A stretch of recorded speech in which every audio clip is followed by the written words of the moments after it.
Hello. कैसे हैं आप लोग? अच्छे होंगे आप लोग। घर में कोरोना वायरस की वजह से सब लोग घर में बैठे हुए हैं। ये वायरस सबके हिस्से में लाया है महामारी, सबको घर बैठा दिया है। गार्जियन, इंडस्ट्रियलिस्ट, सब मतलब पूरा विश्व का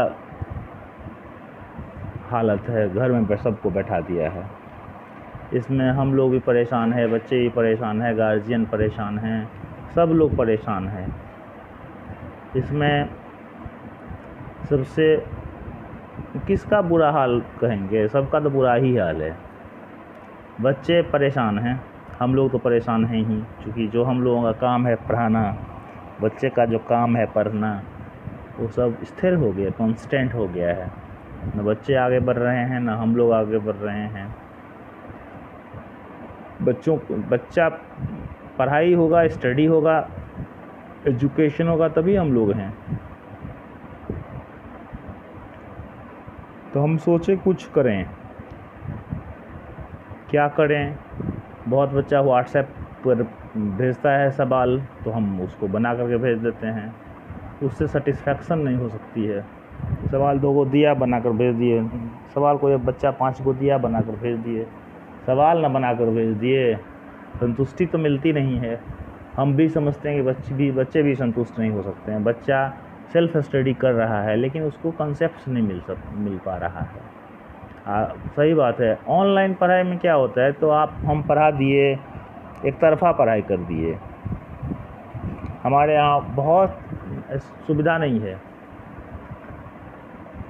लाइव पढ़ाई की सुविधा नहीं हो सकती है, नहीं है हमारे यहाँ। इसलिए कि हमारे यहाँ जो स्ट्रीमिंग, लाइव स्ट्रीमिंग जो है, उसके लिए नेट चाहिए और फास्ट नेट चाहिए। 5G चाहिए। 4G से आपको लाइव स्ट्रीमिंग नहीं। 4G में देखते ही होंगे आप लोग, ये अनुभव किए होंगे कितना फास्ट नेट देता है कोई भी कंपनी, चाहे जियो हो, चाहे एयरटेल हो, चाहे आइडिया हो, वोडाफोन हो, कोई भी कंपनी कितना फास्ट इंटरनेट आपको अवेल कराता है, तो आप समझते ही होंगे। इसलिए लाइव स्ट्रीमिंग तो हम नहीं समझते हैं पॉसिबल है। हाँ, रिकॉर्ड करके कुछ दे दीजिए, बच्चे अपने सुन लेंगे, वो भी एक तरफा पढ़ाई है। हम पढ़ा दिए, हम बोल दिए, आप सुन लिए, हो गया, फिनिश। उस बीच में कोई प्रश्न उठा तो आप नहीं पूछ सकते हैं। हाँ, कमेंट डालिएगा बाद में, तो हम फिर उसको बताएंगे। तो ये प्रोसेस हो गया, ठीक प्रोसेस नहीं है। लाइव फेस टू फेस पढ़ाई में क्या होता है, तो हम बच्चा के फेस से समझते हैं कि बच्चा समझता है कि नहीं। तो हम अपने समझाने का जो प्रोसेस है, उसको हम उसमें सुधार करते हैं, बच्चा को समझाते हैं। जब तक बच्चा नहीं समझेगा, तब तक हम समझा देंगे उसको। चलिए मेन पॉइंट पर आते हैं। कोरोना वायरस तो जाएगा ही आज न कल। समझिए, वो परीक्षा की घड़ी है, एक आपका टेस्ट ले रहा है, इसलिए आप लोग इत्मीनान से घर में रहिए और जहाँ तक होता है पढ़िए, हमसे पूछिए, हम बताएंगे आपको। हम लोग 10 क्लास के बारे में आज चर्चा करेंगे। फिर किसी 10 क्लास का एक दिन हो जाएगा तो 9 क्लास के बारे में पढ़ेंगे, फिर 8 क्लास के बारे में पढ़ेंगे, फिर 7 क्लास के बारे में, फिर 6 क्लास के। पहले हम 10 क्लास के बारे में देखते हैं। 10 क्लास का सबसे पहला चैप्टर है रियल नंबर्स। हम तो जनरली आपको ट्रिगोनोमेट्री से स्टार्ट करते हैं, क्योंकि जब नया क्लास में बच्चा जाता है तो नया, देखिए, नेचुरल चीज़ है कि आप नए जगह पर जाइएगा तो आपको वो नया नया लगेगा। बहुत बच्चा को वो आपको भारी लगेगा, बहुत बच्चा को निश्चित रूप से नया जगह पर नयापन होता है। तो ऐसे चीज़ों से हम शुरुआत करते हैं जिससे बच्चा वहाँ गए चंद 1-2 मिनट के अंदर में उस जगह से परिचित हो जाते हैं। तो ट्रिगोनोमेट्री ऐसा ही चीज़ है नया, लेकिन अगर एक दिन ट्रिगोनोमेट्री के साथ आप रह लिए तो ट्रिगोनोमेट्री का कंसेप्शन समझ में आ जाता है। इसलिए हम शुरुआत करते थे ट्रिगोनोमेट्री से, लेकिन हम नंबर सिस्टम से स्टार्ट करते हैं। पहला नंबर सिस्टम है। नंबर सिस्टम के बारे में, नंबर्स देखिए, अभी तक जितना भी नंबर आप लोगों ने पढ़ा है उसमें एगो नंबर आपको जुड़ रहा है। कौन? तो रियल नंबर। उससे पहले पढ़े थे इरेशनल, रेशनल। उससे ही पहले रेशनल के अंदर में जितना नेचुरल नंबर है, होल नंबर है, इंटीजर्स है, फ्रैक्शनल है, these all numbers are rational. And जो रेशनल नहीं है वो इरेशनल है। रेशनल को आप नंबर लाइन पर रिप्रेजेंट कर सकते हैं और इरेशनल को भी नंबर लाइन पर रिप्रेजेंट कर सकते हैं। रेशनल नंबर को p/q के रूप में एक्सप्रेस किया जा सकता है, लेकिन इरेशनल नंबर p/q के रूप में एक्सप्रेस नहीं किया जा सकता है। रेशनल नंबर को डेसिमल में टर्मिनेटिंग और रिपीटिंग, या तो टर्मिनेटिंग या तो रिपीटिंग में एक्सप्रेस कर सकते हैं, लेकिन इरेशनल नंबर को न तो टर्मिनेटिंग में एक्सप्रेस कर सकते हैं न तो रिपीटिंग में। बेसिक डिफरेंस हुआ ये कि rational number can be expressed as p/q and irrational are not. Rational can be expressed either terminating or repeating, but irrational can neither expressed as terminating or nor repeating. ये हुआ differences. Similarity ये हो गया कि rational number आपको number line पर represent कर सकते हैं, जो कि 9 क्लास में 8 क्लास तक में भी किए हैं, और इरेशनल नंबर भी नंबर लाइन पर रिप्रेजेंट किया जा सकता है, जो कि 9 क्लास में आप लोगों ने पढ़ा है, किए हैं। हम लोग आते हैं real, the combination of rational और इरेशनल, दोनों को हम बोलेंगे रियल नंबर। तो जो रेशनल है, नेचुरलों को रियल बोलिए, इरेशनलों को रियल बोलिए, होलों को रियल बोलिए, मतलब रेशनल जितना है सबको रियल बोलिए, इरेशनल को भी रियल बोलिए। 2 हो गया रियल, √3 को भी रियल बोलिए, 2 + √3 को भी रियल बोलिए, 2 - √3 को भी रियल बोलिए। ठीक है, रियल हो गया। अब इस चैप्टर में, रियल नंबर्स वाला चैप्टर में 2 चीज़ है, हम लोग इसके बारे में डिस्कस करेंगे। 2 चीज़ के बारे में, Euclid's division algorithm and the fundamental theorem of arithmetic. 2 cheese, Euclid's division algorithm and fundamental theorem. हम सिर्फ आज थ्योरी के बारे में बता रहे हैं, हम आपको बोर्ड के पर भी बताएंगे। आप निश्चिंत रहिए, जब इतना दिन आप लोग निश्चिंत होकर बैठे हुए हैं, अपने से कुछ ना कुछ कर रहे हैं, हम समझ रहे हैं आप लोग करते होंगे काम, लेकिन कितना है वो लिमिटेशन है, तो हम धीरे धीरे आप लोगों को देते हैं। तो 2 चीज़ पर हम लोग करेंगे फोकस, यूक्लिड्स डिवीजन एल्गोरिदम और fundamental theorem of arithmetic. Division algorithm, इसमें एगो शब्द हुआ एल्गोरिदम। एल्गोरिदम क्या हुआ? Algorithm well defined steps to solving a sum. किसी भी सवाल को आप बनाते हैं, डिफरेंट स्टेप होता है ना, सिस्टमेटिकली बनाते हैं, तो these steps are called algorithm.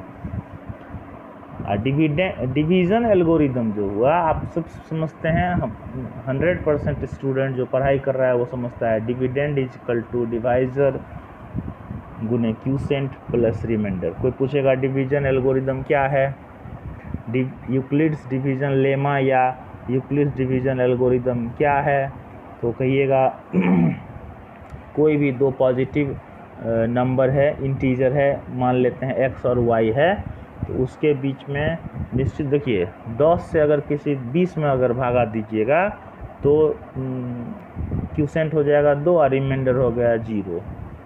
10 से आप भागा दीजिएगा तो निश्चित रूप से उसका जो रिमाइंडर होगा, बच्चा क्लास में पढ़ाया गया था, 10 से अगर 12 में भागा दीजिए, 10 का टेबल इतना बार पढ़िए जो 12 से ज़्यादा नहीं हो, तो पढ़ते थे 10 × 1 = 10, 10 × 2 = 20, 10 × 2 = 20, ज़्यादा हो गया तो 1 जा लगाए, तो जब भी 1 जा लगाए तो 2 आ गया रिमाइंडर, ऐसा पढ़ते थे।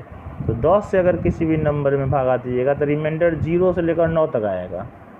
0 आ सकता है, 1 आ सकता है, 2 आ सकता है, 3 आ सकता है, 4 आ सकता है, 5 आ सकता है, 6 आ सकता है, 7 आ सकता है, 8 आ सकता है, 9 आ सकता है। 2 से आप भागा दीजिएगा तो या तो 0 आएगा या तो 1 आएगा।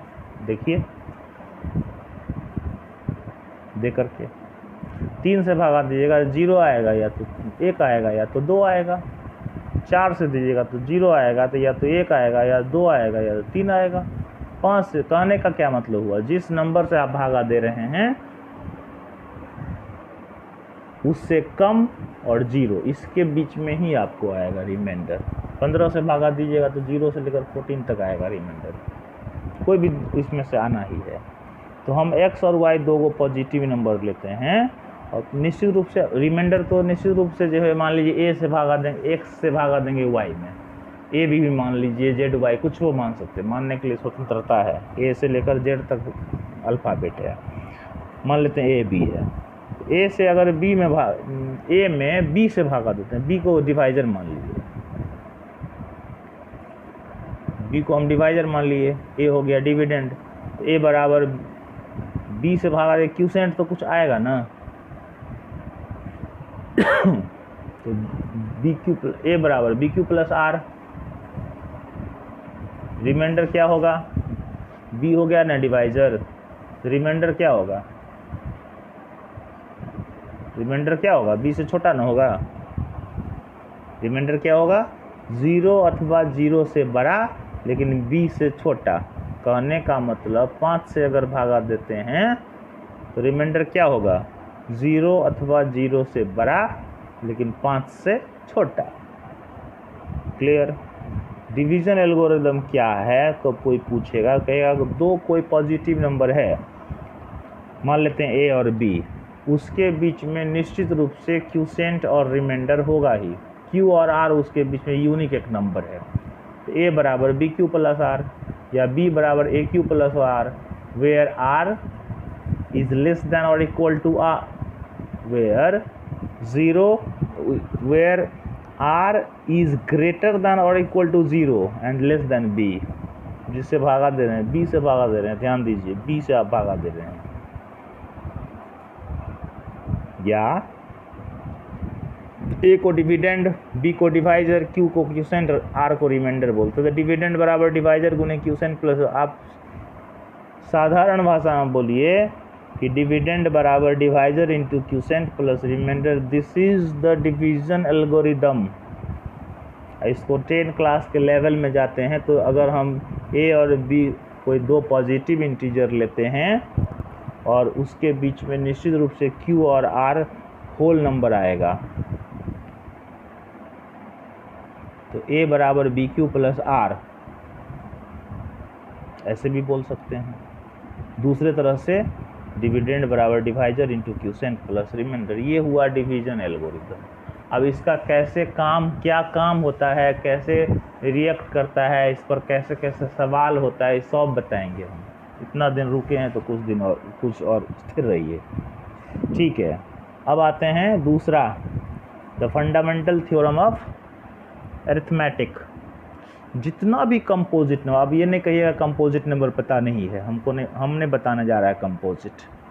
जितना भी कंपोजिट नंबर है, जैसे 4 है, उसको फैक्टराइज तो किया जा सकता है ना, प्राइम फैक्टराइजेशन 2 इंटू 2, 6 है 2 इंटू 3 कर सकते हैं ना, 8 है 2 इंटू 2 इंटू 2 कर सकते हैं, 9 है 3 इंटू 3 का, 12 है 2 इंटू 2 इंटू 3 कर सकते हैं ना। Every composite number can be expressed as a product of primes on, और दिस फैक्टराइजेशन इज यूनिक।